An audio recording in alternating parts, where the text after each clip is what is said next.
Naghanda tayo dito ng karne ng manok, lagyan ng asin at i-massage natin upang manuot sa sarap. Lagyan pa natin. Sa videong to, tinansya ko lang yung asin.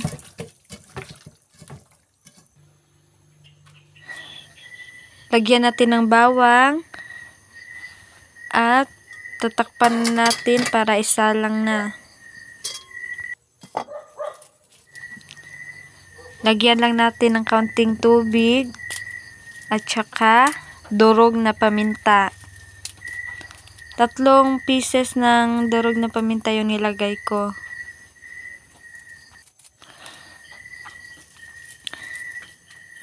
At habang inaantay natin na lumambot yung manok, gagawa tayo ngayon ng pangcoat sa manok. Nag-prepare ako ng harina. Tapos, tinansya ko lang po yung harina dito ha.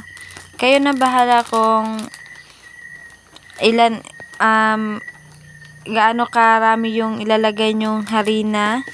All purpose po yung ginamit ko.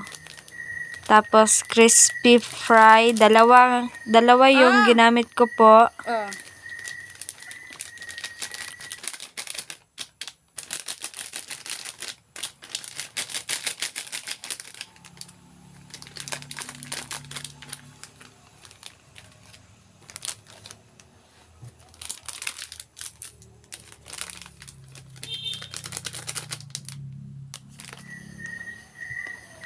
Tapos, nag-prepare din po ako ng bawang tsaka onion para gusto ko kasi maraming ingredients kasi masarap.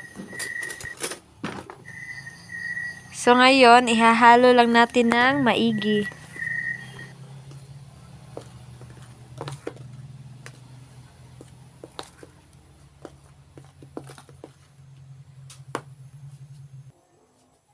So, dito, nag-prepare rin ako ng 4 na itlog para kumapit yung harina at crispy fry natin mamaya.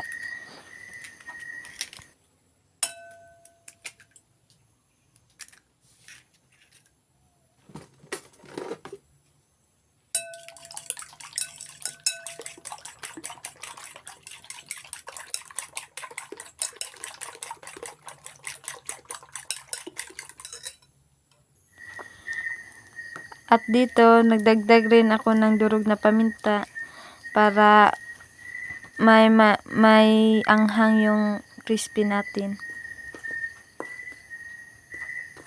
Haluin lang natin. At ngayon, tiningnan ko kung malambot na, kaya kinuha ko na.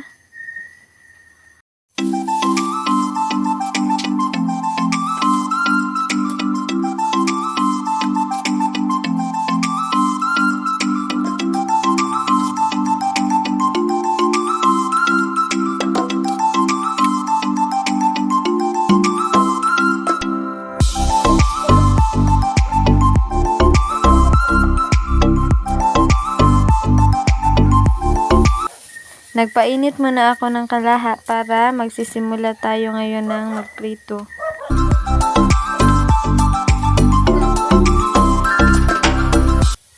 At ngayon, naglagay tayo ngayon ng 1 kilong mantika. Papainitin muna natin. At ngayon, ilalagay na natin ngayon yung manok sa flour na ginawa natin. Hahaluin ko muna.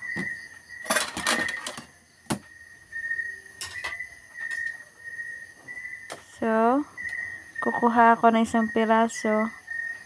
Ilalagay ko muna sa itlog para kumapit yung harina at saka yung crispy fry.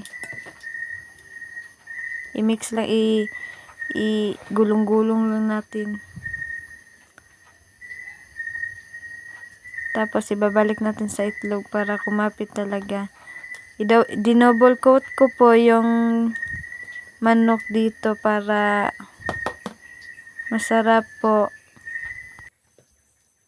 Tapos, iset aside natin yan kasi uulitin na naman natin yung proseso. Ilalagay sa itlog tapos gugulong sa harina.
ngayon, mainit na po yung mantika.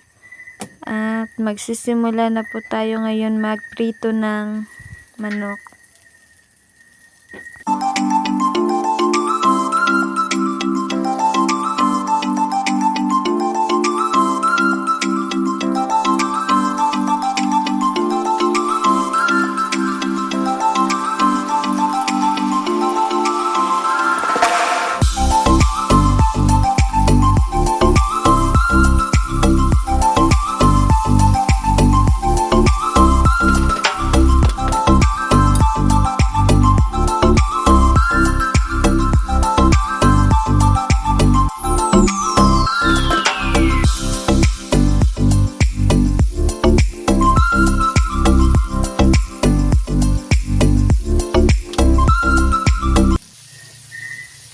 Babalik na rin lang natin para hindi masunog yung crispy na manok. At dapat golden brown na po siya bago baliktarin.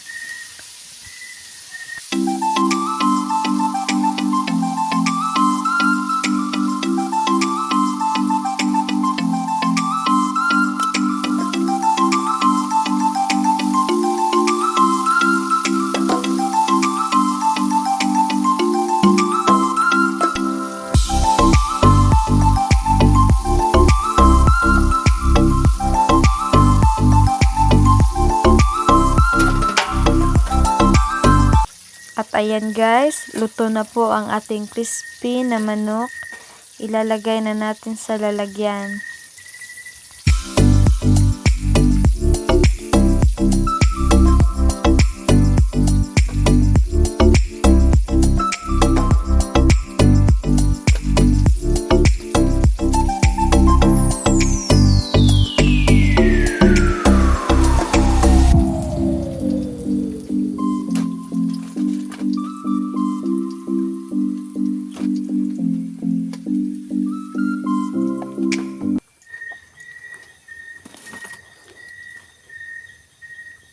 Kukunin po natin yung mga naiwan na harina para hindi masunog.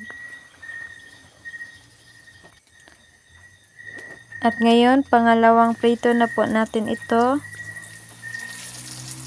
Inubos ko na po yung lahat. Ilalagay ko na po yun dito. Lahat ng manok.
At yan na po ang ating crispy na manok. Salamat po sa panunood.